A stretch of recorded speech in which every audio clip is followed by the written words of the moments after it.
Bénis ta parole. Bénis ton peuple. Et merci pour la joie que tu répands au milieu de ton peuple. Aujourd'hui, demain, dimanche, le matin, le soir, nous te célébrons en avance pour tout ce que tu as fait dans ce programme. Nous te louons, nous t'élevons, nous te magnifions. Nous n'attendons pas le dernier jour pour être reconnaissants, mais déjà aujourd'hui, maintenant, nous te disons merci. Amen. On peut couper les ventilateurs, ça dérange un peu ma voix. Dis à ton voisin, maintenant je comprends que tu aimes Dieu. Acclame le Seigneur. Amen. Salut 5 personnes, dit le pasteur Marcelo te salue. Amen. C'est l'entraînement pour dimanche.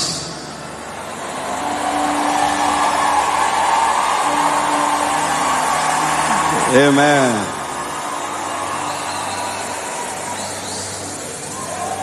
Je bénis le Seigneur pour ta présence ce soir. J'ai cru que tu n'allais pas venir. Tu aimes la vérité. Dis à ton voisin, tu aimes la vérité, hein? Tu aimes la vérité. Voisin, tu aimes la vérité. Amen. Il y a des endroits quand tu dis la vérité, ils ne reviennent pas. Mais tu es encore là. Je suis très encouragé. Est-ce que je peux parler librement ce soir? Merci encore au pasteur Ken et au pasteur Nathalie. Merci beaucoup pour l'invitation et pour l'honneur que vous me faites de m'associer à ce programme. Merci à l'apôtre Axel qui a donné ce message sur le zèle de la mort. Que Dieu vous comble de grâce. Et merci encore à maman Esther pour sa présence à côté de moi. God bless you so much. It's my teacher in English. My English is very improved because my teacher live with me. Live with me. Live with me. It's good, eh? Yes. Amen. Nous allons nous tenir debout afin de lire 2 passages de la Bible. Aujourd'hui, je vais encore vous parler de 7 sortes de zèle. Romains 10, versets 1 à 4. Frères, le vœu de mon cœur et ma prière à Dieu pour eux, c'est qu'ils soient sauvés. Je leur rends le témoignage qu'ils ont du zèle pour Dieu, mais sans intelligence. Ne connaissant pas la justice de Dieu et cherchant à établir leur propre justice, ils ne se sont pas soumis à la justice de Dieu, car Christ est la fin de la loi pour la justification de tous ceux qui croient. Philippiens 3, versets 4 à 6. Moi aussi, cependant, j'aurais sujet de mettre ma confiance en la chair.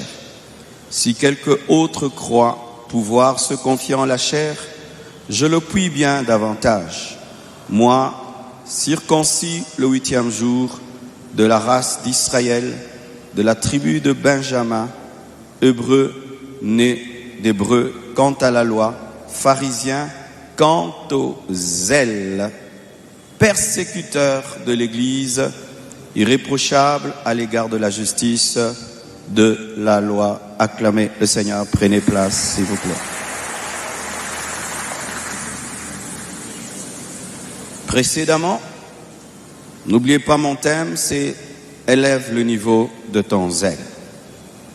J'avais défini le zèle comme étant une ardeur intense, une motivation profonde et passionnée qui pousse une personne à accomplir une tâche avec énergie, diligence et dévouement. C'est faire les choses avec enthousiasme et sans paresse. C'est servir avec le cœur, pas seulement avec obligation.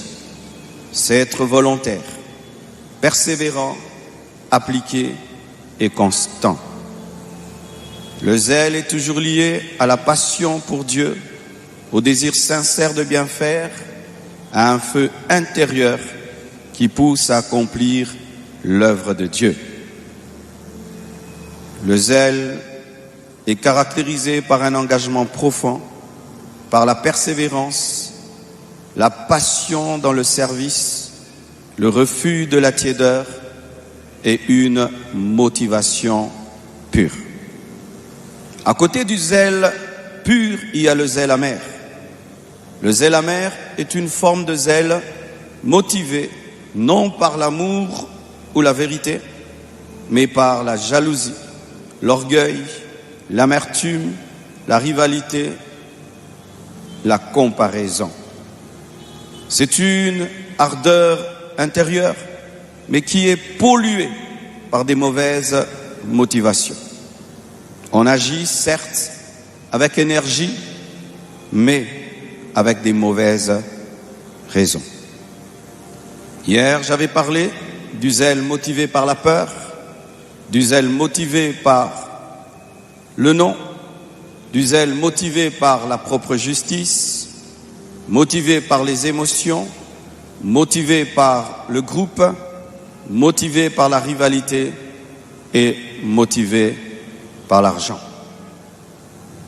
Aujourd'hui, encore 7 sortes de zèle qui sont un bas niveau et qui nous exigent de monter plus haut. Je viens de vous lire 2 passages qui parlent du zèle, et du zèle sans connaissance. J'appelle ce zèle un zèle aveugle. Si quelqu'un est aveugle, il y a des aveugles qui maîtrisent leur handicap et qui peuvent se retrouver et bien faire les choses. Je ne parle pas de ce genre d'aveugles, mais je parle de certains aveugles qui ne maîtrisent pas leur handicap. Et si tu leur demandes de faire un travail, ils peuvent bouger, essayer, mais ils vont casser, ils vont abîmer, ils vont salir parce qu'ils ne voient pas. Lorsque on a le zèle et on n'a pas la connaissance, on est comme un aveugle qui veut beaucoup faire, qui veut nettoyer, déplacer, arranger, contrôler, mais qui ne voit pas. Dans Romains 10, versets 1 à 4, Paul parle des Juifs. Il leur reconnaît un zèle pour Dieu, mais un zèle sans connaissance. Les pharisiens, les sadducéens étaient zélés, mais n'avaient pas la connaissance de la grâce. Et Paul lui-même, dans Philippiens 3, versets 4 à 6, reconnaît qu'il était zélé, mais qu'il avait un mauvais zèle, un zèle aveugle qui l'a poussé à persécuter l'Église. Lorsque tu es zélé, mais tu ne connais pas la parole, lorsque tu es zélé et tu ne connais pas Dieu, ton zèle sera un zèle aveugle. Et ce zèle aveugle, au lieu de bâtir l'œuvre de Dieu, va détruire l'œuvre de Dieu et va combattre l'œuvre de Dieu. Sachez que lorsque Paul a tué Étienne, il a cru servir Dieu. Lorsque quelqu'un est zélé, sans la connaissance, il combat même l'œuvre de Dieu et il pense faire l'œuvre de Dieu. Ce sont ces personnes qui ont un ministère de dénonciation, par exemple. Ils sont là tout le temps, en train de parler du mal des hommes de Dieu. Tout le temps, tout le temps, tout le temps. Ils ont des versets, ils pensent que c'est bien, mais ils ne savent pas qu'ils sont en train de donner aux païens des arguments pour ne pas se convertir. Lorsque tu as le zèle, sans connaître la saine doctrine, sans connaître le cœur de Dieu, ton zèle va combattre au lieu de bâtir. Moïse a frappé le rocher alors que Dieu lui a dit de parler parce qu'il avait l'ignorance du cœur de Dieu. Dieu voulait pardonner. Dieu voulait manifester l'amour et la grâce. Moïse pensait que Dieu voulait juger son peuple et il a frappé au lieu de parler. Quand tu as le zèle sans connaissance, tu vas mal utiliser la prophétie. Quand tu as le zèle sans connaissance, tu vas mal utiliser l'onction que Dieu t'a donnée. Quand tu as le zèle sans connaissance, tu vas nous créer des problèmes dans l'œuvre de Dieu parce que tu seras un aveugle qui veut travailler. Écoutez ceci. De plus en plus dans ma nation, les gens veulent prier, ils veulent jeûner, ils veulent servir Dieu, mais ne veulent pas apprendre, ne veulent pas connaître, ne veulent pas connaître. On jeûne beaucoup, mais on ne lit pas beaucoup. Si je te pose la question, pendant ce jeûne, tu as lu combien de chapitres de la Bible? Tu vas voir que tu as fait 12 heures de prière, mais tu n'as pas fait 6 heures de méditation. Nous prions beaucoup, nous lisons peu. Nous prions beaucoup, mais nous connaissons peu. Beaucoup grandissent dans leur vie de prière, mais ne grandissent pas dans la maîtrise des Écritures, dans la maîtrise de la saine doctrine. Et ça fait des personnes très zélées, mais qui sont ignorantes. Combien échouent aujourd'hui à l'école au nom de la prière? Combien aujourd'hui sont en train de détruire leur foyer au nom de la prière? Combien aujourd'hui sont des mauvais citoyens au nom de la prière? Parce que lorsqu'on prie sans connaissance, on est un aveugle. Donne-moi l'amen. C'est sûr que dans votre assemblée, il y a des formations qui sont données aux nouveaux convertis, les affermissements et tas d'autres enseignements. Vous allez remarquer que beaucoup veulent servir à l'église, mais n'aiment pas les enseignements qui se donnent pour servir Dieu. Combien de fois nous avons des problèmes? On dit avant d'être choriste, tu fais 1 année de formation, ils ne veulent pas. On dit pour devenir intercesseur, 1 année de formation, ils ne veulent pas.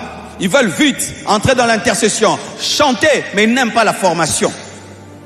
Des gens qui ne sont même pas baptisés et refusent même les enseignements de baptême. Mais ils veulent torchonner, ils veulent balayer, ils veulent faire beaucoup de choses. Va à la formation, va suivre les affermissements, va suivre les affermissements. Lorsque un protocole n'est pas formé et n'a pas la connaissance, il va commencer à insulter les gens à la porte. Vous allez voir, l'église ne grandit pas. Vous ne comprenez pas. Il n'y a pas de sorcier. Il y a un impoli à la porte qui ne sait pas répondre aux gens. Oh, donnez-moi la main. Nazananga pasteur, noté ananga ba pasteur. Un impoli à la porte. Il ne sait pas saluer, il ne sait pas sourire. Il doit aller être formé pour être protocole, mais il ne veut pas. Lui pense qu'il faut vite servir Dieu. Dans cette église, vous ne voulez pas que je puisse servir. Jésus a pris 3 ans avec ses disciples avant de les envoyer. Tu dois d'abord être formé. Tu dois connaître avant d'aller. Même si tu sens le feu au niveau du dos, cherche à connaître la Bible avant d'être prédicateur. Même si tu as des visions, cherche à maîtriser. On commence à prêcher comment? L'homélétique, l'exégèse, l'herméneutique, la saine doctrine. Tu vas prêcher des choses qu'on ne comprend pas. Allez à la formation, allez à la fatade, allez à l'ibétade, allez étudier, allez apprendre. Lisez vos Bibles. Et lisez des Bibles, lisez des livres qui expliquent la parole. Les gens ont la plupart des temps des livres, des expériences des gens. Non, lisez des livres qui étudient Romains, Thessaloniciens, Corinthiens, la vie de Paul, la vie de David. Maîtrisez la Bible. Tu vas venir chanter des chansons qui ne sont pas bibliques. Oh, Jésus a donné le sang à Satan pour nous racheter. Jésus n'a jamais donné son sang au diable pour nous racheter. Jésus a versé son sang devant Dieu. Mais comme vous voulez chanter sans connaître la Bible, vous chantez des hérésies. Donne-moi la main.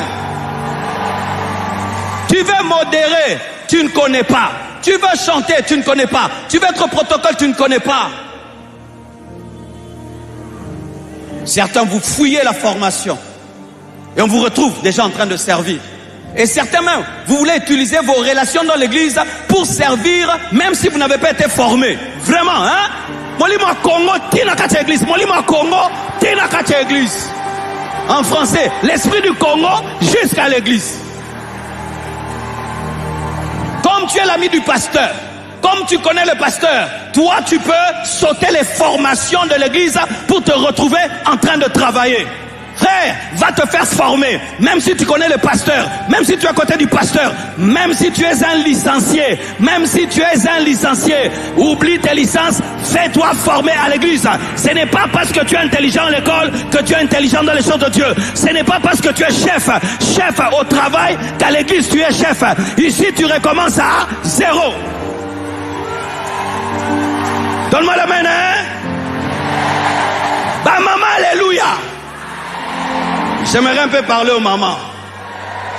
Les mamans aiment la prière, mais n'aiment pas l'enseignement. Les mamans aiment prier, prier, prier, prier, prier, prier, prier. Lisez, lisez, lisez, lisez, lisez, lisez. Maman, faites aussi ça? Non, vous. Il y a un temps pour prier, un temps pour méditer, il y a un temps pour lire, il y a un temps pour jeûner, il y a un temps pour les enseignements, il y a un temps pour la prière. Donne-moi la main, hein? Vous voyez une église grande comme celle-ci, tu mets les études bibliques, ils ne sont pas là. Oui, mais je connais tout ça. Si on dit demain études bibliques, et on enseigne calmement, vous allez venir? Vous voulez seulement fire, fire, fire.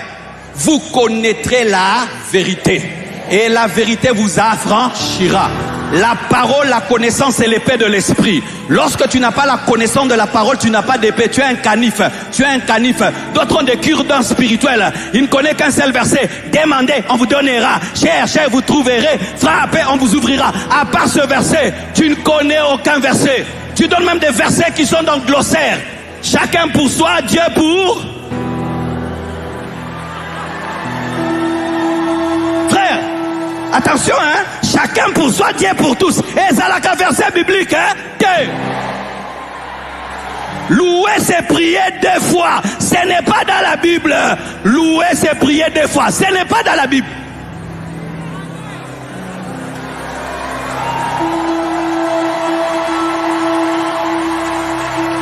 Aïe, aïe, aïe. Un homme veut prendre un avion, le faire décoller et l'amener seulement à Brazza. Combien d'heures de vol? Quel niveau de formation? Un homme veut commencer à opérer le cœur. Combien de temps de formation? Quelqu'un veut opérer le cerveau. Combien de temps de formation? Mais à l'église, on ne veut pas de formation. Nous ressemblons au Wewa. Tu prends la moto, tu conduis. Moutou rouge. Tu prends la moto. Tu prends l'intercession. La louange. L'intercession. Sans permis de conduire. Tu vois maintenant comment on les arrête? On va t'arrêter, on va t'arrêter, on va t'arrêter, on va t'arrêter, on va t'arrêter. Va te faire former, va te faire former, va te faire former. Tu commences 2 mois, tu arrêtes. 3 mois, tu arrêtes. Ça fait combien d'années que tu es dans l'église? Tu n'as jamais fini une seule formation. Jamais. Et quand tu fais 10 ans, pas de formation, tu commences à nous déranger. Pasteur, avec toutes les années que j'ai faites dans cette église, je ne fais rien. Mais tu es un redoubleur. Tu ne fais que redoubler. Dans quelle université on passe de classe parce qu'on a 50 ans? Finissez vos baptêmes, vos affermissements. Finissez vos formations. Allez jusqu'au bout. Allez jusqu'au bout. Allez jusqu'au bout. Et lorsque tu vas servir, il y aura le zèle avec la connaissance. Tu sais qu'il y a la grâce. Tu sais qu'il y a la doctrine. Tu sais qu'il y a l'enlèvement. Tu sais qu'il y a la tribulation. Tu sais la marque de la bête. Tu connais toutes ces choses. Et tu ne vas pas finir un jour dans une secte. Quelle honte de voir quelqu'un qui est passé un jour ici. Il disparaît. Tu le trouves dans une secte. On lui a rasé les cheveux. Il porte une robe. Il a une canne. Je viens de découvrir la vérité. Pourquoi? Vous priez beaucoup, mais vous ne connaissez pas. Peux-tu faire un débat avec un branamiste? Peux-tu faire un débat avec un témoin de Jéhovah? Peux-tu faire un débat avec un kimagiste? Peux-tu faire un débat avec un musulman? Mais regardez eux, ils ont le zèle avec la connaissance. Ils connaissent leur Coran, ils connaissent leurs livres. Mais nous n'avons pas la connaissance de la Bible. Pourquoi? Beaucoup de prières, peu d'enseignements. Surtout les femmes, vous n'aimez pas la connaissance. Prophétie, prière. La parole, c'est la plus grande prophétie. C'est la plus grande prophétie.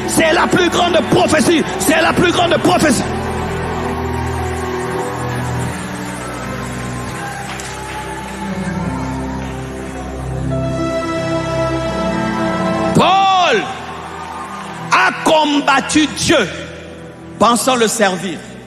Lorsque tu as le zèle sans connaissance, tu peux combattre l'église. Et tu penses que tu sers Dieu. Un jour, un pasteur se tient dans une église. Il a le don, mais il n'a pas la connaissance. Il voit une fille là. Il dit, sœur, viens. Elle vient devant. Il dit, Dieu me montre ton père. Il est dans l'adultère. Répands-toi. Vous savez c'était qui? C'était la fille du pasteur. L'église est morte. L'église est morte. Lui ne sait pas. Mais comme il n'a pas la sagesse et la connaissance, qu'il y a des prophéties qu'on donne au bureau, qu'on donne au secret, il dit en public, c'était vrai, ce n'était pas faux, mais il révèle à toute l'église que le pasteur est dans l'adultère, l'église est morte, mais lui ne savait pas qu'en révélant le secret de la vie de cette fille, c'était le secret de la vie de celui qui l'avait invité. Pourquoi? Manque de connaissance. Allez apprendre, aimez l'étude biblique, venez aux études bibliques, venez à Malakisi, venez aux enseignements.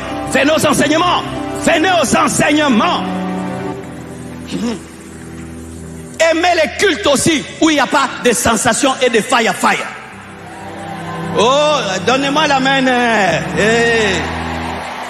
L'église, on veut tout le temps, c'est ça. Ben. Allez chez les autres là, ils enseignent calmement. Mais tu rencontres un témoin de Jéhovah, il va te faire ça. Mais lorsqu'on l'enseigne, il n'y a pas de piano, il n'y a pas de bruit. On l'enseigne. Il y a un temps dans l'église, on s'assied et calmement, on est enseigné.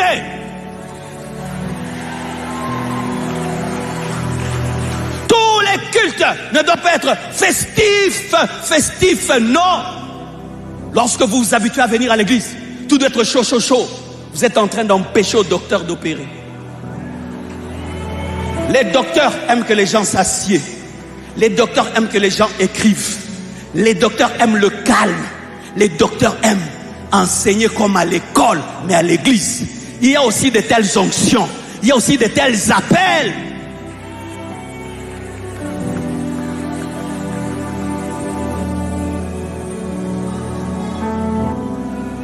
Il y a des jours, on chante, on danse, on saute. Il y a des jours, tu entres dans l'église, tu te dis, Likambo. C'est silencieux. Verset tel, il est écrit. Vous voyez la virgule? C'est 1000 ans.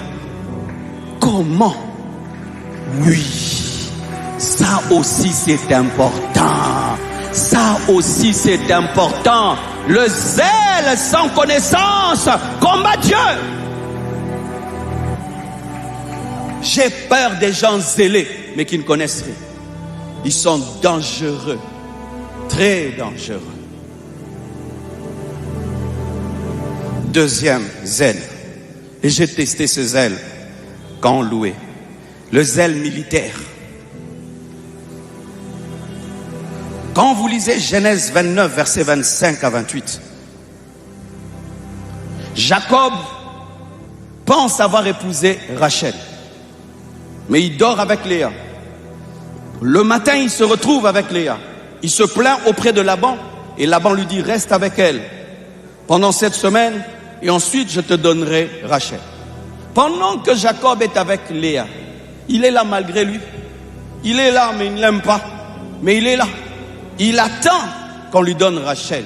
C'est une obligation. Il est là parce qu'il doit être là. C'est un zèle légaliste.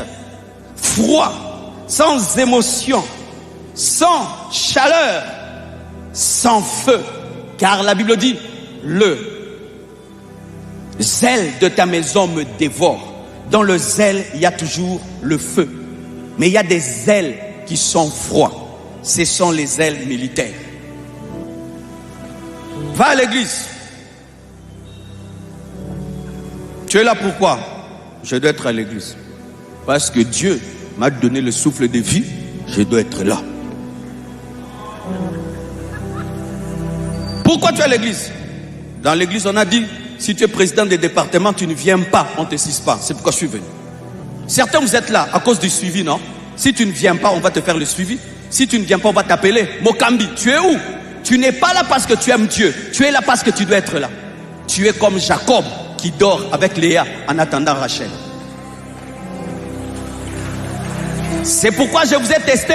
J'ai dit, nous allons danser. Ceux qui sont venus malgré eux, tout le monde danse. Likamweza awa ya kubina bina ya kusote sote ngaya kika bunda. Alléluia.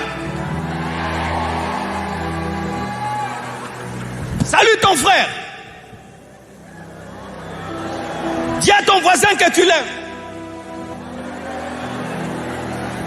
Militaire, il ne rit pas, il ne danse pas, il ne chante pas, il ne dit pas amen, mais il est tous les jours là dans tous les cultes.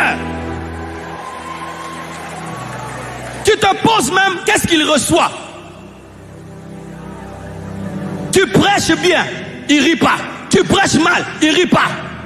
Un mort ressuscite, il ne rit pas. Quelqu'un meurt, il rit pas. Surtout vous les gens de la sécurité. Même si tu as la sécurité, il faut rire, il faut sourire. Oh, donnez-moi la main, hein. Sécurité, donne-moi la main, hein. T'as la sécurité, donne-moi la main. Moutarobet Arazate, donne-moi la main, hein.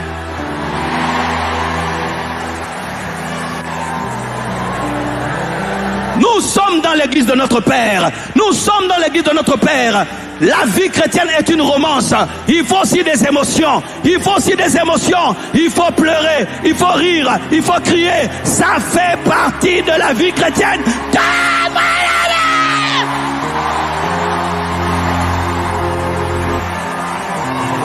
Tu entres à l'église.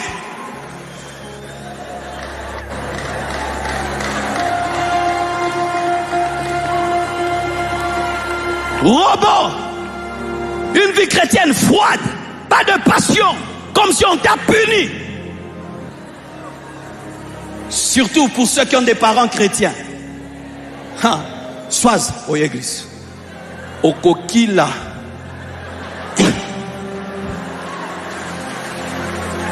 Pourquoi tu es là? Maman. Surtout si tu as une soeur que tu veux épouser, tu viens à Bunda.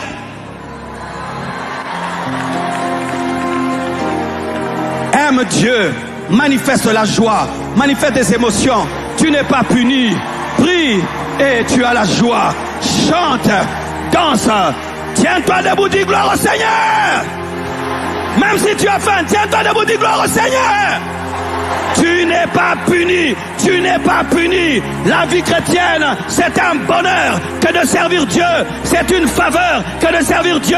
C'est un privilège que de nous approcher de sa présence. Arrêtez de venir à l'église comme si vous êtes punis. Vous n'êtes pas punis. Donne-moi la main. J'appelle ça la frigidité spirituelle. La frigidité spirituelle.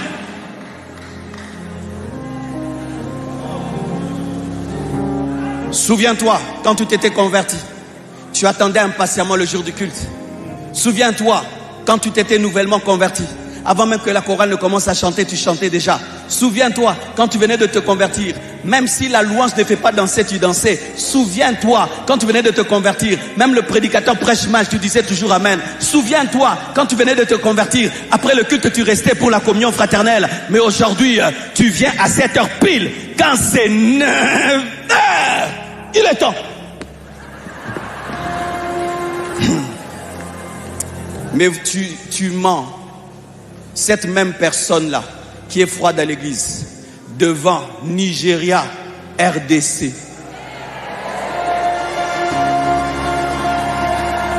Cette même personne qui à l'église est froide, lourde, quand c'était les penalties Nigeria contre l'RDC. Hey! Ouais! Zambé! Manifeste la même joie maintenant, car Jésus a gagné. Il a vaincu le diable, il a vaincu les démons, il a vaincu les principautés, il a vaincu les autorités. Jésus a marqué, Jésus a marqué, Jésus a marqué, Jésus a marqué. Donne-moi la main.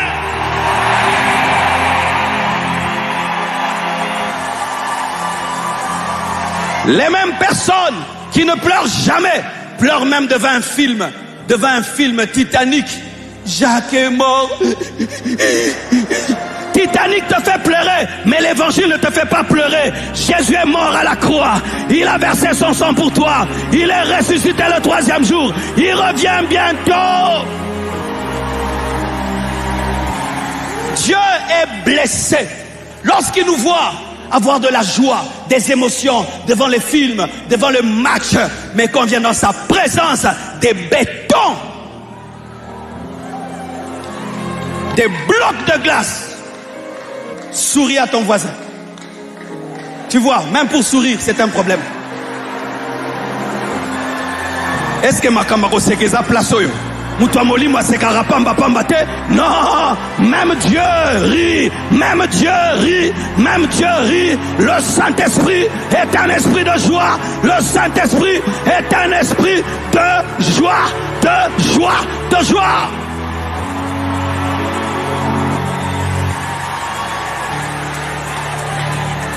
Quand on était intercesseur, on nous disait qu'un intercesseur ne riait pas pour rien. Même quand tout le monde, l'église rit comme ça. Non, on ne rit pas. On est en train de contrôler l'atmosphère, de paralyser la sorcellerie. Quand tu es un homme de Dieu rempli, on ne rit plus.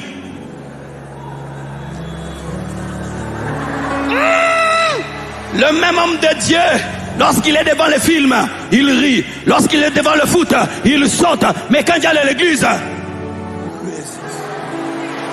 hypocrisie, hypocrisie, théâtre, théâtre, on s'est carapé, on s'est carapé, on s'est carapé.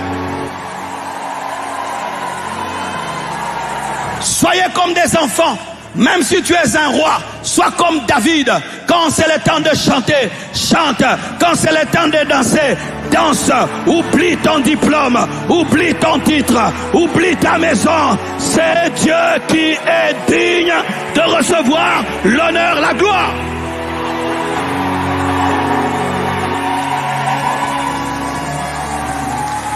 Alléluia.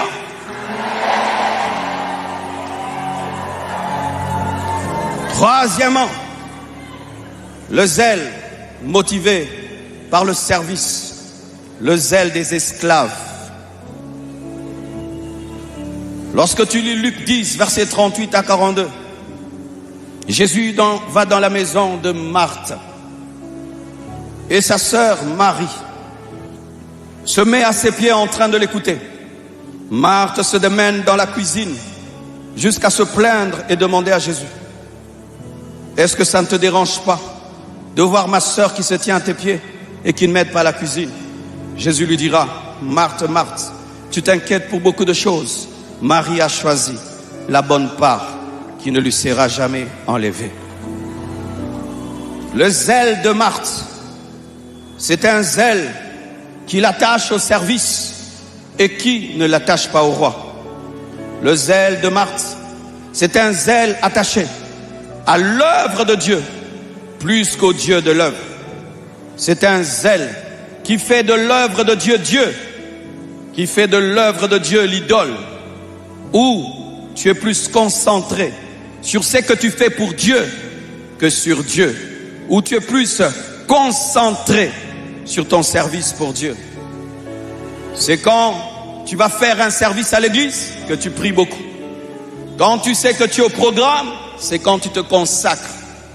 Quand tu n'es pas au programme, tu ne te consacres pas. Quand tu as un service à l'église, là tu vas à l'église. Quand tu n'as pas un service à l'église, tu ne vas pas à l'église. J'ai remarqué cela. Quand les églises ont beaucoup de chorales et que les chorales font des rotations, vous remarquez que les choristes qui ne sont pas au programme ne viennent pas à l'église. Ils attendent le jour où ils vont chanter pour venir à l'église. Il mange aujourd'hui, parce qu'aujourd'hui il ne va pas chanter. Il va jeûner demain, parce que demain il va chanter. Si on fait un mois, on lui donne rien à faire, il vit dans le péché. Quand on lui donne un travail, il abandonne le péché. Je connais même des gens qui disent à leurs copines, on ne se voit pas aujourd'hui, demain je prêche, demain je chante. Hein? Aujourd'hui je me sanctifie parce que demain je vais prêcher. Quand je vais finir, hein, on se verra après le culte. Kindumba, ya Kindumba pensa. Oh, donne-moi la main, hein. Toi, tu penses que quand tu es un impudique et tu arrêtes l'impudicité pour prêcher, Dieu te pardonne? Dieu ne nous pardonne pas parce que nous arrêtons les choses pour le servir. Dieu nous pardonne lorsque nous arrêtons les choses pour lui, pas pour son œuvre. Des choristes qui se sanctifient, le jour où ils vont chanter, le jour qu'ils chantent, elles s'habillent bien. Le jour qu'elles ne chantent pas, rencontre-la à la maison. Donne-moi la main, hein?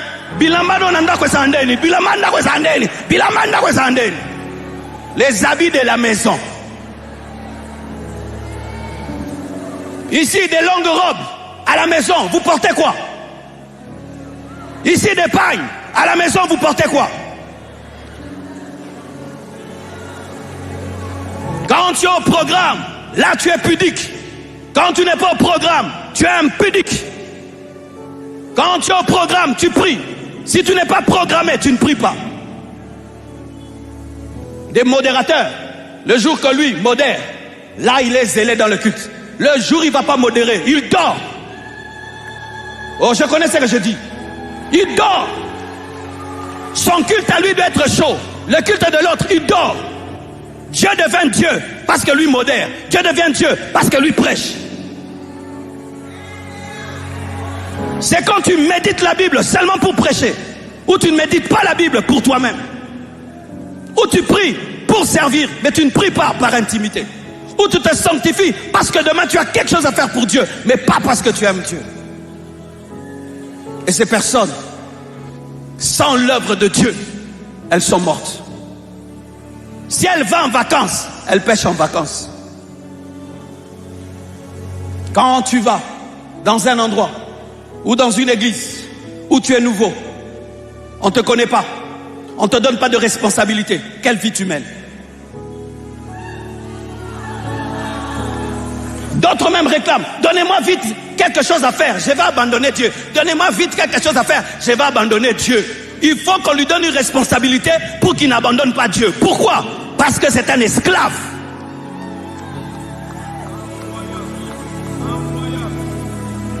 C'est pourquoi, quand Dieu te dit, ne me sers pas ces derniers temps, tu n'arrives pas. Parce que toi, pour rester vivant, tu dois servir Dieu. Tu ne peux pas venir à l'église simplement et tu participes au culte de tout ton cœur. Il faut que tu fasses quelque chose. Et si tu ne fais rien, tu es distrait comme pas possible. J'aimerais parler aux gens qui sont dans les bureaux, dans les églises. Quand vous avez des tâches bureaucratiques à l'église, faites très attention. Car tu peux commencer à venir à l'église pour être au bureau. Tu n'écoutes plus ton pasteur, tu n'adores plus, tu es devant l'ordinateur du début à la fin. Voici ce qu'il faut faire. Lorsque le service que tu rends à Dieu à l'église t'empêche d'être totalement concentré sur l'adoration, fais deux cultes. Un culte où tu filmes, mais un autre culte, tu ne filmes pas, tu t'assieds. Parce que quand tu filmes, tu prends des photos, tu n'es pas concentré. Quand tu es au bureau là-bas, tu n'es pas concentré. Quand tu es derrière le mixeur, tu n'es pas concentré. Fais un autre culte où tu n'es pas à la sécurité, tu t'assieds. Sécurité! Il y a des cultes, hein, au côté au Fandi, au Longoli, Varese à verre. Donne-moi la main, hein. Parce que quand vous êtes dehors en train de garer nos voitures, est-ce que vous écoutez la parole? Est-ce que vous donnez l'offrande? Est-ce que vous participez au culte? Quand est-ce que maintenant Dieu vous bâtit? Tu risques de venir à l'église, mais mourir par l'œuvre de Dieu. Et je bénis Dieu. J'ai fait tout ça dans ma vie chrétienne. J'étais sécurité, protocole, choriste, modérateur, jeunesse. J'ai tout fait. Et je sais tout ce qui se passe là-bas. Là-bas. Là-bas. Là-bas. Je sais que les choristes aiment beaucoup répéter, mais ils n'aiment pas prier. Je sais. Je sais. Les choristes aiment beaucoup chanter, mais ils n'aiment pas les temps de prière. Ils peuvent faire 4 heures du temps en train de répéter une chanson, mais ils ne prient pas. Mais ils veulent que quand ils vont monter, ce qui est l'onction. Comment? Ce ne sont pas les voix qui libèrent la puissance, c'est la prière.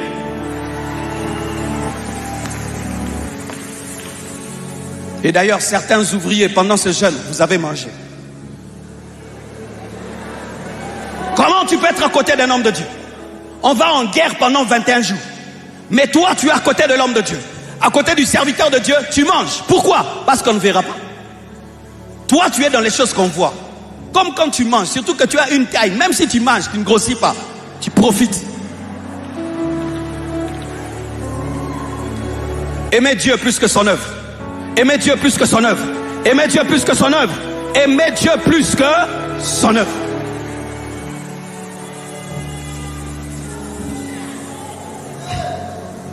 Quatrièmement, le zèle motivé par les enfants spirituels.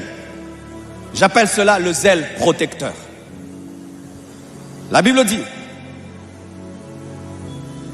Romains 14, verset 20, pour un aliment ne détruit pas l'œuvre de Dieu.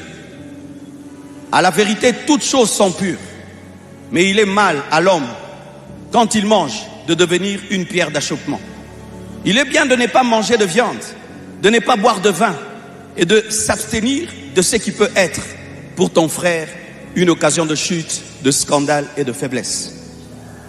C'est un zèle protecteur où tu es zélé pour ne pas être une occasion de chute pour les autres.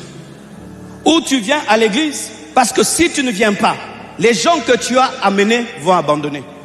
Où tu restes droit dans la parole pour ne pas être une occasion de chute pour les autres. Où tu veilles sur ta marche, pas pour toi, mais pour les autres. Souvent, lorsqu'on a beaucoup de fils spirituels, lorsqu'on encadre les gens, sans le savoir des fois, notre zèle n'est plus pour Dieu, c'est pour les regards des fils spirituels. Si je fais ça, ça va les scandaliser, je ne fais pas. Si je dis ça, ça va les scandaliser, je dis pas. Si je ne vais pas, ça va les scandaliser, ils n'iront pas.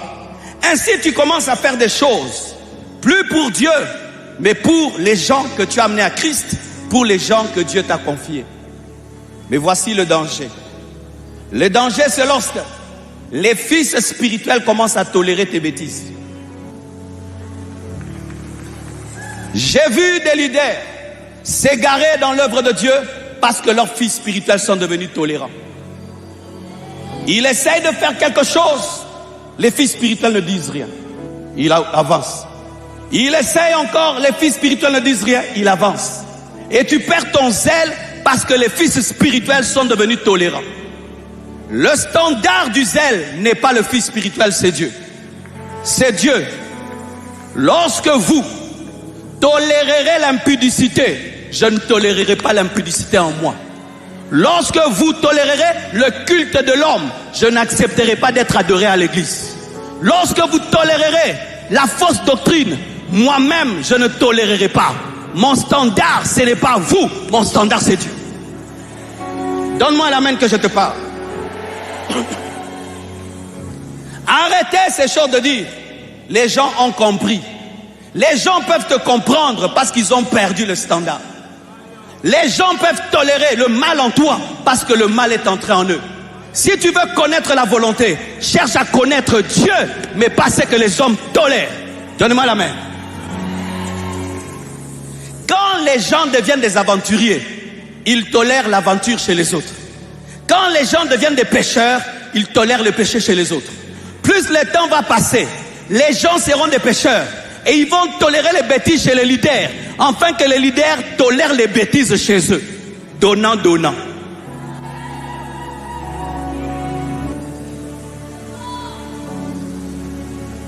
Le groupe que tu avais autour de toi, qui était exigeant avec toi, a commencé à tolérer les choses. Toi aussi tu as commencé à tolérer. Pourquoi? Tu as fait de tes fils spirituels des dieux. Je peux dévier dans le message et vous dites amen. C'est comme vous voyez des pasteurs qui commencent à prêcher des fausses doctrines. L'église crie et lui pense qu'il est dans la volonté de Dieu parce que l'église dit amen. L'église peut dire amen parce que l'église s'est égarée.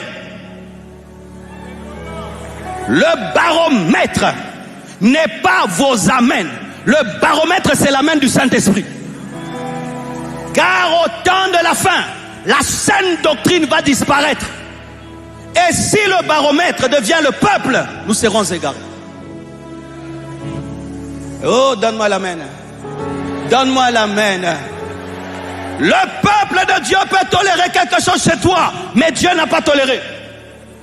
Le peuple de Dieu peut comprendre ce que tu as fait, mais Dieu n'a pas compris. Le peuple de Dieu peut tolérer que tu perdes ton zèle, mais Dieu n'a pas perdu. Ne faites pas de vos fils et des gens que vous côtoyez le baromètre de votre zèle. C'est le Saint-Esprit qui est le baromètre. Cinquièmement, le zèle, motivé par les modèles spirituels. Acte 5, versets 1 à 4, nous parle d'Ananias et Saphira. Comment Saphira s'est-elle laissée tromper? Parce que son modèle, c'était Ananias. Comme Ananias, le leader, a menti et qu'il a retranché la moitié, moi qui suis sa femme, je dois aussi dire de même. Ananias meurt, Saphira meurt. Certaines personnes sont zélées à cause de ceux qui sont devant eux. Comme celui qui est devant lui aime Dieu, lui aussi il aime Dieu. Celui qui est devant lui prie, lui aussi il prie. Celui qui est devant lui évangélise, lui aussi il évangélise. Mais les jours où celui qui est devant lui va dévier, lui aussi dévie. Ce sont des frères et sœurs qui s'égarent avec leur leader. Ce sont des frères et sœurs qui s'égarent avec leurs responsables. Le responsable devient rebelle, lui aussi devient rebelle. Le responsable devient impudique, lui aussi devient impudique. Le responsable ne vient plus à l'église, lui aussi ne vient plus à l'église. Quel est l'état de celui qui te dirige? Quel est l'état de tes modèles? Aujourd'hui, vous avez des modèles partout, sur YouTube. Et vous copiez tout le monde. Et vous copiez ce qu'on ne copie pas. Faites attention à celui que vous regardez. Faites attention à celui qui est devant vous. C'est pourquoi, mon frère, je peux apprécier ce que tu fais, mais faire de toi mon modèle, ah, là c'est difficile. Parce que si je fais de toi ton modèle, je risque de faire de toi mon modèle, je risque de copier même tes défauts. Il était démontré dans l'athlétisme que si celui qui est devant de toi court à 200 à l'heure, toi aussi tu feras même 190. Mais s'il va lentement, tu vas rouler lentement pensant que tu le roules vite. Choisissez bien ceux qui sont devant vous. Lorsque tu entres dans un département, j'aime un jour une de mes filles m'a dit, pasteur, je veux quitter ce département. Pourquoi? Je ne grandis plus. Je suis venu dans ce département grandir, mais je ne grandis pas, je veux quitter. Je t'acclame, que Dieu te bénisse. Quitter les départements où on perd le temps à critiquer les gens, critiquer l'église, parler du mal des gens. Quitter de tels départements. Ne côtoyez pas même les gens qui ont fait des années dans l'église, qui ne grandissent jamais et qui perdent leur temps seulement à critiquer, à parler du mal. Ne les côtoyez pas, ne les côtoyez pas, ne les côtoyez pas. Lorsque quelqu'un fait beaucoup d'années dans l'église et dans le Seigneur, mais il ne grandit pas, il devient un danger pour le bébé spirituel. Le bébé spirituel va beaucoup donner, tu donnes trop. Il va beaucoup jeûner, tu jeûnes trop. Nous, on a commencé ces choses avant. Fais attention, Ananias. Lorsque Ananias est devant toi, laisse-le mourir tout seul. Dieu va te donner un autre mari. Laisse Ananias mourir tout seul. Saphira ne meurt pas avec Ananias. C'est ce que Abigail a fait. Son mari, le leader, Nabal, n'aimait pas Dieu, n'avait pas le zèle pour Dieu. Abigail n'a pas suivi son mari. C'était un mauvais leader. Elle n'a pas suivi le mauvais leader. Le leader parfait, c'est Jésus. Le jour que je dévie, ne me suivez pas. Le jour que je dévie, ne me suivez pas. Le jour où je prêche une parole qui n'est pas la parole, ne l'écoutez pas. Le jour que j'écris un livre qui n'est pas biblique, ne l'achetez pas, ne le lisez pas. Le jour que j'amène des doctrines des démons, ne dites pas amen.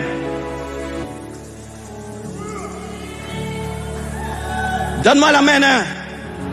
Donne-moi l'amen. J'entends des gens qui disent, si eux tombent, nous aussi on peut tomber. Non. Si certains hommes de Dieu sont impudiques, tu n'as pas le droit d'être impudique. Dieu ne tolère pas l'impudicité parce qu'il y a des pasteurs impudiques et des leaders impudiques. Si eux qui montent devant là-bas tombent, donc nous aussi on peut tomber. Non. Jésus a vaincu le péché. Jésus a vaincu le péché. Jésus a vaincu le péché. Jésus a vaincu le péché. C'est lui le modèle.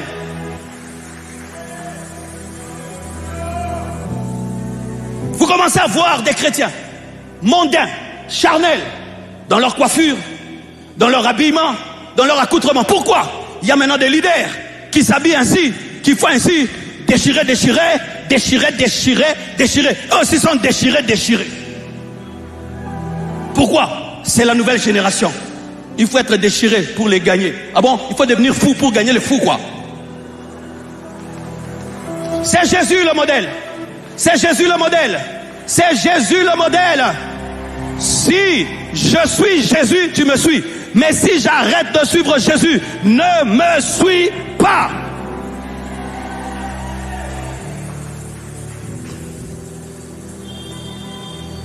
Avant de finir, le zèle engendré par le regard des hommes. J'appelle cela le zèle des pharisiens. Ils donnent pour être vus. Matthieu 6, verset 6. Gardez-vous de pratiquer votre justice devant les hommes pour être vus. C'est un zèle qui a besoin du regard des hommes. Si personne ne voit, ce zèle ne se manifeste pas. Je crois que quelqu'un a prêché ça ici. C'était qui?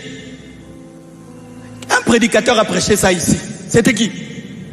Eh, Bobo Sani. Pasteur, toi qui as prêché ça, pitié. C'était qui? Hein? Acclamez le Seigneur. C'est un zèle qui a besoin de la caméra.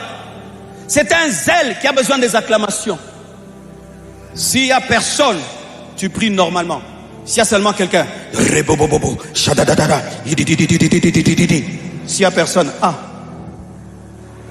Quand il n'y a personne, tu ne donnes pas aux pauvres.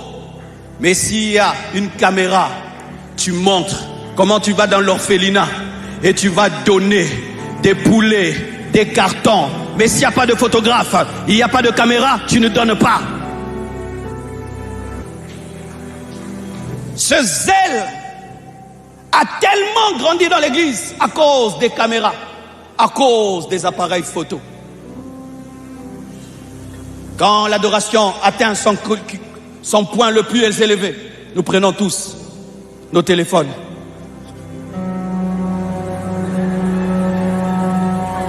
Et nous faisons que l'orateur soit dans le champ. Et Zoïnda, Forawa. Distraction, distraction. Il y a des choses qu'on fait dans le secret pour que personne ne voie, afin que tu obtiennes ta récompense au ciel. On ne montre pas tout, on ne filme pas tout, on ne photographie pas tout. Tu vas faire le porte-à-porte, mais avec une caméra. Je m'approche de lui. Maintenant je lui parle. Maintenant il commence à pleurer. Maintenant il a reçu Jésus. C'est la deuxième personne à qui j'ai fait recevoir Jésus aujourd'hui. Alléluia. Gloire à Dieu. À demain. Lave-toi aussi sur Internet. Lavez-vous aussi sur Internet. Lavez-vous aussi sur Internet.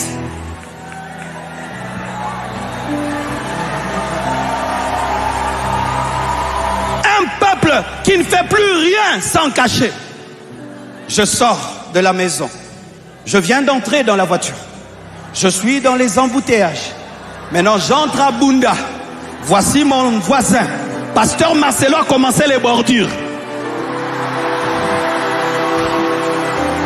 Éteignez vos téléphones. Priez, soyez concentrés. Éteignez vos téléphones. Éteignez vos téléphones. Éteignez vos téléphones. Je vous dis, heureusement qu'au jour où Moïse a divisé en deux la mer Rouge, il n'y avait pas de téléphone. S'il y avait des téléphones, ce sera en mode selfie. Regardez, d'un côté la mer, de l'autre la mer, c'est à sec. Regardez un requin qui est bloqué, là-bas un tilapia. Heureusement qu'il n'y avait pas de téléphone au temps de Paul. Heureusement qu'il n'y avait pas de téléphone au temps de Pierre. Ces hommes étaient concentrés. Que ton téléphone ne te puisse pas te distraire. Ne montre pas tout. Ne dis pas tout. Ne fais pas les choses pour les hommes. Fais-les pour Dieu. Je te pose une question. Si on n'était pas là, qu'est-ce que tu allais faire aujourd'hui? Nous faisons tout pour l'homme. Nous nous habillons pour l'homme. Nous faisons tout pour l'homme. L'homme est devenu notre Dieu. Quand nous venons au culte, avant de nous asseoir, on regarde d'abord. Toton dit, ah, oui, si tu viens, ce n'est pas encore rempli. Tu te sens en insécurité. Qu'est-ce qui se passe aujourd'hui? Où sont-ils? Dieu est là, non. Où sont-ils? Quand tu viens à l'église, tu regardes le parking. Est-ce que le pasteur Ken est là? Si le pasteur Ken voyage, toi aussi tu voyages.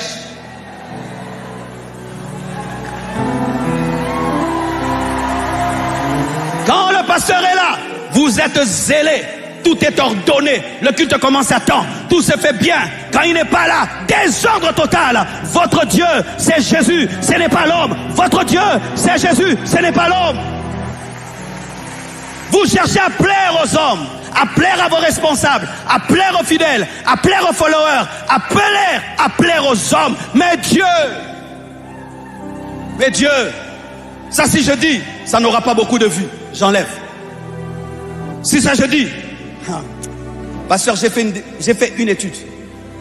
Prêche sur l'évangélisation, mais sur YouTube, peu de vues. Parle du diable et des démons, explosion. Satan est plus célèbre dans l'église que les âmes. Thème: comment gagner une âme? 10 000 vues. Comment détruire les autels de ta famille et les brûler éternellement par le pouvoir du sang de Jésus. 100 000 vues. Et quand le regard de l'homme commence à nous diriger, nous allons dire des choses superficielles que des choses profondes. Quelles sont les choses qui sont les plus suivies aujourd'hui? Les blagues, n'est-ce pas?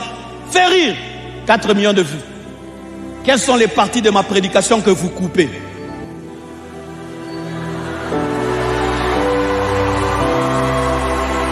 J'ai vu sur TikTok, là où je suis profond, vous n'avez pas coupé. Là où j'ai dit, vous êtes contre Philadelphie parce qu'elle est président. Waouh! C'est ça l'homme aujourd'hui. Et cet homme-là, qui n'aime pas les choses profondes, tu le laisses diriger ta vie, tu seras superficiel. Si vous voulez être profond, oubliez les hommes. Faites tout pour Dieu. Si ça plaît aux hommes, gloire à Dieu. Si ça ne plaît pas aux hommes, gloire à Dieu. Mais si vous cherchez la popularité et l'unanimité, vous quitterez le chemin de Dieu. Il y a des choses qu'on fait qu'on ne montre pas. Il y a des choses qu'on fait, on ne dit pas. Et Dieu qui voit dans le secret te le rendra. Alléluia. Dis à ton voisin, nous allons terminer. Le zèle superficiel, je l'appelle le zèle de la femme de Job. Matthieu 13, verset 20. Celui qui a reçu la sémence dans les endroits pierreux, c'est celui qui entend la parole et la reçoit aussi avec joie. Mais il n'a pas de racine en lui-même. Il manque de persistance. Et dès que survient une tribulation, ou une persécution à cause de la parole, il y trouve une occasion de chute. Jésus parle de plusieurs sortes de semences. Et il parle d'une semence qui porte des fruits rapidement zélés, mais qui, frappée par le soleil, brûle parce qu'elle n'avait pas de profondeur. Lorsque Dieu dit à Satan que Job était l'homme le plus intègre de la terre, Satan a dit, c'est normal qu'il te craigne parce que tu l'as béni et tu l'as protégé. Permets seulement que je le touche et tu verras comment il te maudira. Et Dieu permet à Satan de frapper Job.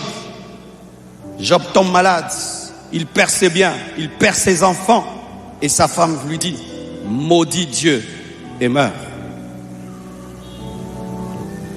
Le zèle sans profondeur, c'est un zèle qui a besoin de la joie, qui a besoin de la paix, qui a besoin de la bénédiction et de la protection pour se manifester. C'est ce zèle qui se manifeste quand tu as réussi à l'école et tu viens à l'église. Alléluia! Quand tu as un nouveau boulot, tu vois, on t'a donné un boulot samedi. Tu vois dimanche comment tu es zélé. Qui connaît ça? Tu as la joie, la communion fraternelle, embrasser les voisins. Toi, tu as la joie du boulot. Quand tu as un visa, tu sais que demain, tu vas à Paris. Tu connais le culte là, tu sais, demain, je vais à Paris. Comment tu es? Tu connais le zèle quand la sœur t'a dit oui avant le culte. Tu vois comment tu planes. Alléluia. Tu connais ça? Tu connais le zèle lorsque ta femme, tu as attendu des années pour qu'elle ait un enfant et puis elle te dit, je suis enceinte. Tu connais ce zèle-là? Tu connais ce zèle où le pasteur dit, aujourd'hui, je veux te présenter devant l'église. Je veux dire que tu es devenu tel responsable. Tu connais ça. Et beaucoup ont ce zèle-là. Le zèle de la bénédiction. Le zèle de la protection. Le zèle quand tout va bien. Mais j'aimerais vous dire la vérité. Dans la marche avec Dieu, tu n'auras pas toujours ces choses. Lorsque le malheur a frappé à la porte de Job, la femme de Job a dit, maudit Dieu et meurt. Ce Dieu ne te protège plus. Ce Dieu ne te bénit pas. Tu ne peux plus le servir avec zèle. Maudis-le. Les vrais chrétiens ne sont pas ceux qui servent Dieu quand Dieu les bénit, quand Dieu les élève, quand Dieu donne un enfant, quand Dieu donne un travail, quand Dieu donne un visa, quand Dieu donne un mariage, quand Dieu donne une protection. Ce sont ceux qui le servent en dépit de tout. Ce sont ceux qui le servent même s'ils sont dans un deuil. Hier, un serviteur de Dieu m'appelle. Il me dit, pasteur, ma femme a accouché et l'enfant est mort. Mais que le nom de Dieu soit loué. Ça, c'est le vrai zèle. Lorsque tu as attendu un enfant des années, mais on entend ici un cantique, le Dieu qui donne des enfants, tu continues à danser même si tu n'as pas des enfants. Lorsqu'on te chasse du travail, mais tu viens à l'église et tu loues Dieu. Lorsque ta femme te quitte, tu viens à l'église et tu loues Dieu.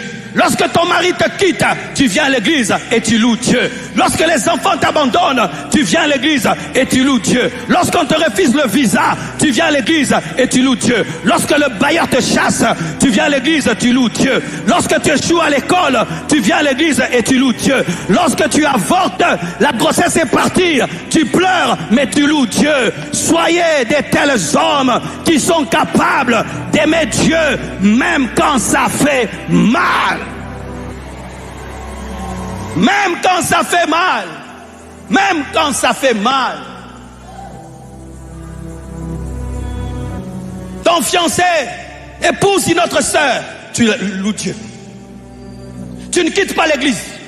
Tu restes dans cette église où on sait que Gaylor a épousé Mamie alors qu'il devait épouser Mamissa. Oh, donne-moi la main. Tu viens à l'église, même si tout le monde sait que celui-ci devait l'épouser, mais il a épousé l'autre. Tu restes à ta place, tu restes à la chorale, tu restes au protocole, tu continues à servir et Dieu t'honorera, et Dieu t'honorera, et Dieu t'honorera. Tout le monde sait dans l'église que tu as 10 ans de mariage sans enfant, mais ça ne touche pas ta joie. Tout le monde sait dans l'église que tu es spirituel, mais personne ne t'épouse. Tu as la quarantaine, 40 ans déjà, tu es spirituel. À gauche on se marie, à droite yo et osote, mais tu chantes tous les jours. Ne perds pas ton zèle parce que l'âge avance. Ne perds pas ton zèle parce que l'âge avance. J'aimerais parler à certaines sœurs. Tu as 45 ans. On annonce le mariage, jamais le tien. Et tu commences à perdre la joie. Ne perdez pas la joie. Ne perdez pas la joie. La joie du chrétien ne vient pas du mariage, ne vient pas des enfants, ne vient pas de l'homme, de la femme, vient de Dieu. Si Dieu est là, cela me suffit. Si Dieu est là, cela me suffit. Si Dieu est là, cela me suffit. Et donne-moi la main. Lorsque vous êtes des mangeurs de pain et de poisson, le jour où Jésus va donner le sang et la chair, vous allez fuir. Lorsque vous êtes des mangeurs de pain et de poisson, le jour où la persécution viendra, vous allez fuir. Ou tu es chassé du travail parce que tu as dit non au patron. Tu décides de te sanctifier, on te chasse du travail. Viens adorer Dieu. Ne dis pas Dieu, c'est ça la récompense. Oui, c'est ça la récompense. Va le célébrer en prison, va le louer en prison. Tu es pauvre, tu es venu à pied, tu vas rentrer à pied. Tu n'as même pas l'argent pour manger après le jeûne. Que cela ne te vole pas ta joie. Nous, on a connu ça. Moi, je priais, je jeûne, je n'ai pas l'argent pour manger. Je faisais des croisades, frère. Je n'ai pas la nourriture après la croisade. Je n'ai même pas le pantalon pour prêcher. Le culte prend fin, tout le monde rentre à la maison. Moi, le pasteur, je suis devant l'arrêt, en train d'attendre un taxi et m'asseoir à 2 devant. Tu finis le jeûne, tu vas emprunter du pain et du sucre. Mais tu viens à l'église, tu dis que Dieu vous bénisse, que Dieu vous élève, que Dieu fasse de vous des grandes. Mais toi-même, tu n'as même pas 10 $.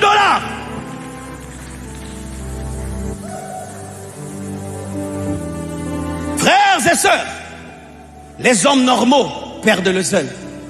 Si tu veux garder le zèle, tu dois être surnaturel. J'aimais ce que j'ai partagé avec le pasteur Ken. Le zèle de la croix. Tu as la croix, mais tu continues à sauver les gens. Tu as la croix, tu dis Père pardonne-leur car ils ne savent pas ce qu'ils font. Tu as la croix, mais tu dis tout est accompli. Tu as la croix, tu dis fils, voici ta mère. Mère, voici ton fils. Tu as la croix, tu dis Père, entre tes mains, j'abandonne mon esprit. Frère, même si tu as la croix, continue à travailler, continue à travailler, continue à travailler. Est-ce que je peux vous parler? Il y a des niveaux de souffrance.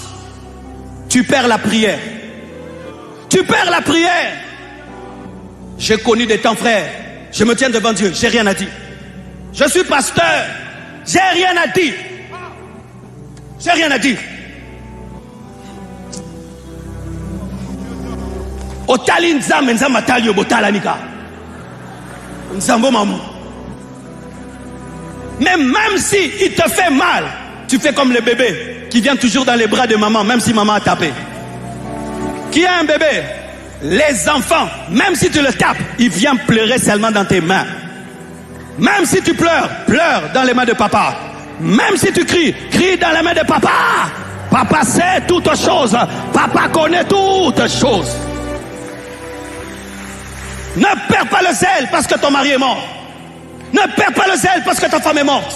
Ne perds pas le zèle parce que tes parents sont morts. Ne perds pas le zèle parce que ton mari est parti, ta femme est partie. Ne perds pas le zèle pour ça. Si tu perds le zèle parce que tu as perdu quelque chose, cette chose est devenue ton idole. Frère, Job, si réellement il a existé, respect. Si Job n'est pas qu'une histoire et que cet homme a vraiment existé,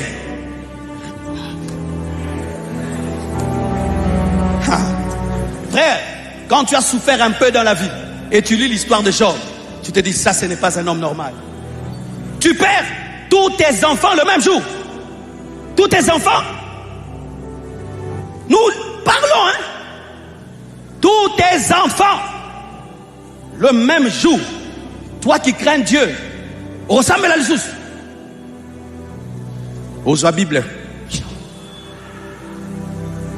Pas seulement tes enfants, tout est bien. Pas seulement tes biens, ta santé. Pas seulement ta santé, tes relations. Tu n'as plus rien.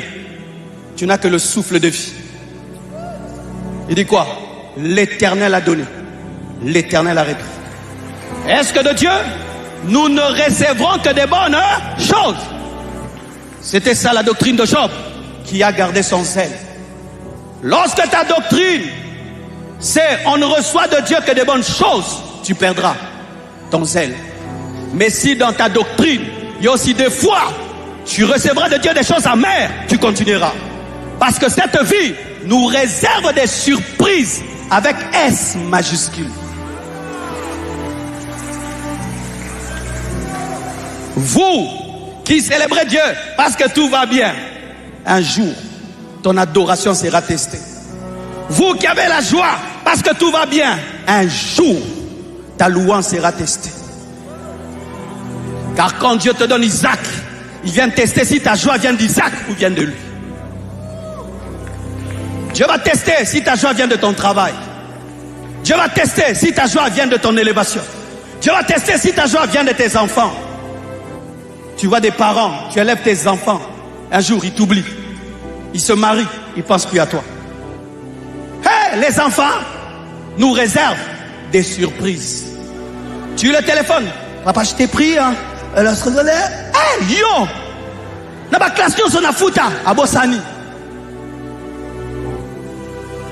Aïe, aïe, aïe.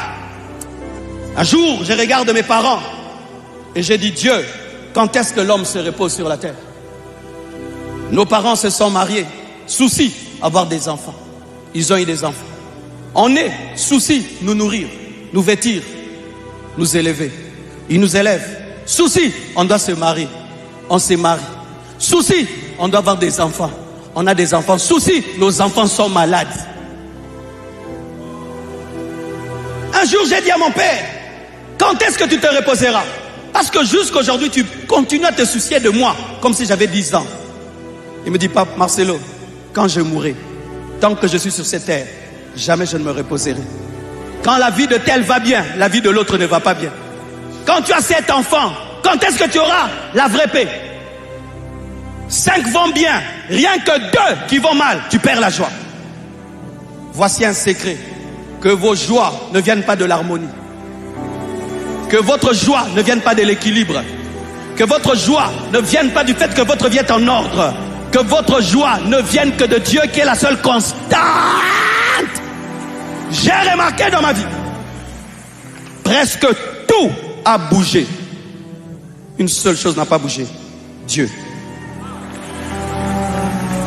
Et puis il m'a enseigné, Marcelo, si tu veux trouver la joie dans la vie, fonde-la rien que sur moi. Si ta joie est fondée sur autre chose que moi, aujourd'hui tu as la joie, demain tu n'as pas. Aujourd'hui tu as la joie, demain tu n'as pas. Aujourd'hui tu as la joie, demain tu n'as pas.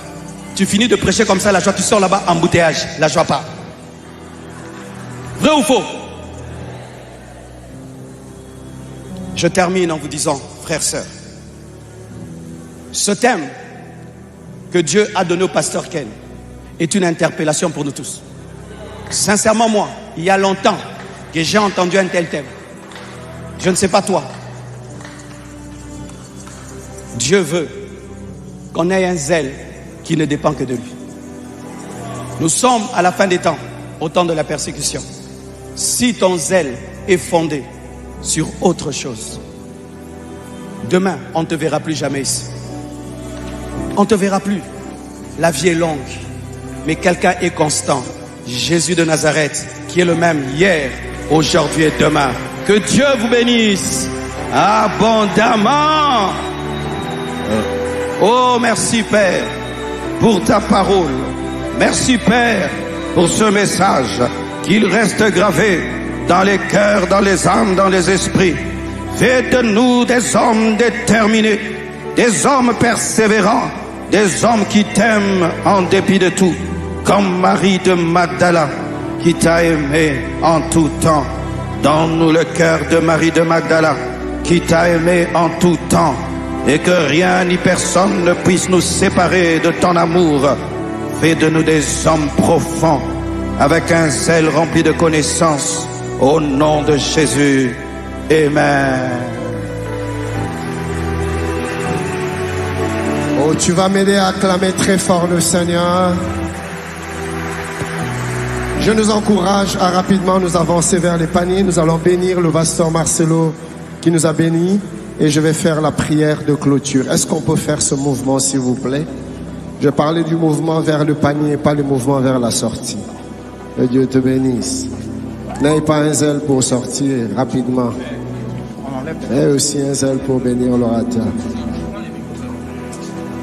N'ayez pas seulement le zèle pour dire amen au message, mais aussi un zèle pour bénir l'orateur. Est-ce qu'on peut avancer rapidement vers les paniers? Que Dieu te bénisse. Que Dieu te bénisse. Nous le faisons rapidement. Je vais prier pour notre retour. Gloire à Dieu. Gloire à Dieu. Que Dieu te bénisse. Que Dieu te bénisse. Que Dieu te bénisse. Que Dieu te bénisse. Que Dieu te bénisse. Que Dieu te bénisse. Nous avons tous nos mains levées. Nous allons prier. Je vais demander à ceux qui sortent de s'arrêter pendant quelques secondes, le temps que je prie. Si tu as à côté de toi quelqu'un qui est en train de bouger, prends-le par la main, dis-lui, patiente. Merci. Père, nous voulons te bénir du plus profond de nos cœurs pour le premier message, qui du reste était dans le même esprit que le deuxième message, le zèle de la mort. Et ce message qui nous parle du zèle fondé sur Dieu. Même dans les douleurs, restez zélés. Même dans la souffrance, restez zélés. Même dans les larmes, restez zélés. Dans la joie, comme dans le temps d'épreuve, restez zélés pour Dieu. Nous prions, Papa, que cela soit notre partage. Bénis ton peuple et raccompagne-nous dans ta paix et dans ta sécurité. Et ramène-nous ici demain, Père, à 6 heures pour nos 12 heures de prière. Au nom de Jésus, que quelqu'un me donne un bon amen. Rentrez dans la paix du Seigneur.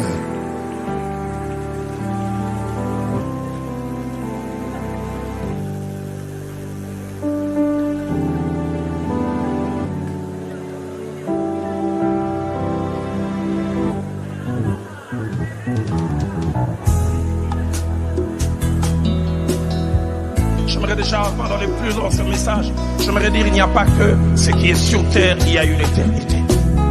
Il y a une éternité. Es-tu prêt à rencontrer ton Dieu? Si la course de ta vie devait s'arrêter à cette heure, est-ce que tu passeras l'éternité avec le Créateur du monde?